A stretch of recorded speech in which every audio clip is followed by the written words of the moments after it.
আজি পুনৰ ভিডিঅ'টো পাকঘৰৰ পৰাই আৰম্ভ কৰিছোঁ কিয়নো আহি আছে আলহী আৰু আলহী বাৰু ঘৰৰে ভিডিঅ'টো শেষলৈকে চাব। এয়া সকলোবোৰ মায়ে ৰেডিয়ে কৰিলে, মই অলপহে সহায় কৰিবলৈ পাইছোঁ কাৰণ ঘৰ দুৱাৰ চাফ চিকুণ কৰা ইভতে মই ব্যস্ত। এয়া কৰি আছোঁ মাছ ফ্ৰাই। আলহীয়ে আকৌ গোটেইকেইজনে আচলতে মাছ মাংস নাখায়, সেইকাৰণে নিৰামিষ কাৰণেও বনাবলগীয়া হৈছে। খাৰ দিয়া অমিতাৰ লগতে এখন আলু ফেচবিন গাজৰ এনেকৈ এখন ভাজি আৰু লগতে আছিলে ব্ৰকলি কেপচিকামৰ এখন ভাজি।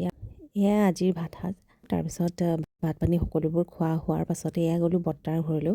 আহিছে এয়া মোৰ পেহী, আৰু পেহীক আপোনালোকে চাগে আগৰ ভিডিঅ'ত দেখা নাই, কিন্তু পেহীৰ লগত পেহীৰ ছোৱালী এজনী আৰু লগতে পেহীৰ জোঁৱাই, মানে মোৰো জোঁৱাই আৰু তেওঁলোকক আপোনালোকে দেখিছে কাৰণ আগতে বিয়াৰ পাছতে আহিছিলে আমাৰ ঘৰলৈ, আপোনালোকে দেখিছে চাগে। তাৰপিছত আলহী যোৱাৰ পাছতে আকৌ এয়া ৰুটি আৰু ঘুগুনি বনাবলৈ লাগিছোঁ কাৰণ ঘৰত কেইজনমান মানুহে কাম কৰি আছে। ভিডিঅ'টো আজি ইমানেই। ভিডিঅ'বোৰ মোক কেনেকুৱা পাই চাই কমেণ্টত জনাবা আৰু পেজটো ফ'ল' কৰিবা। থেংক ইউ ফৰ ৱাচিং।